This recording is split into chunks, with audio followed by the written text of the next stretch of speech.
Actually, in front of me, there is a person with some kind of drum-like instrument, and his name is Shambhu Kudi.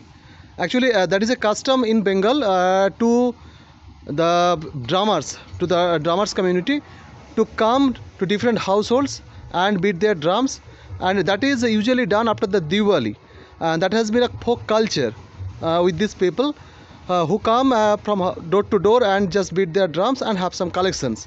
So today he has come here, and we would have some beatings of the drum with the flavor of this particular custom. বন্ধুরা, আমরা আজকে যাকে ভিডিওতে দেখছি ওনার নাম শম্ভু কুড়ি। উনি একটা প্রথা অনুসারে এসছেন, যে প্রথাটা হচ্ছে এই অঞ্চলে, অর্থাৎ আমাদের কাঁথির দক্ষিণ একটা অঞ্চলে, এবং এইখানে আমরা দেখি কি না দিওয়ালির পরে পরে এই যারা বাদক সম্প্রদায় তারা আসেন এবং তারা তাদের বাদ্যযন্ত্র বাজান এবং বিভিন্ন বাড়ি থেকে কিছু কিছু জিনিস দান তারা সংগ্রহ করেন, এবং তাদের এটা একটা প্রথা এবং দীর্ঘকাল ধরে চলে আসছে এই প্রথা।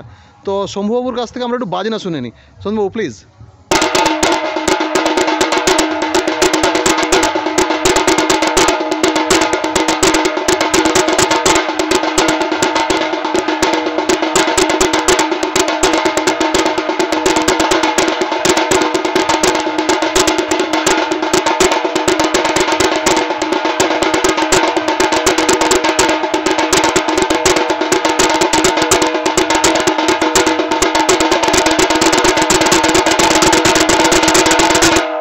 আচ্ছা, এটা তো বলছে পড়িয়ান বাজনা, তো পড়িয়ান করেছে।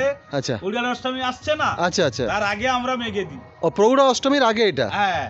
আচ্ছা, থ্যাংক ইউ, ঠিক আছে।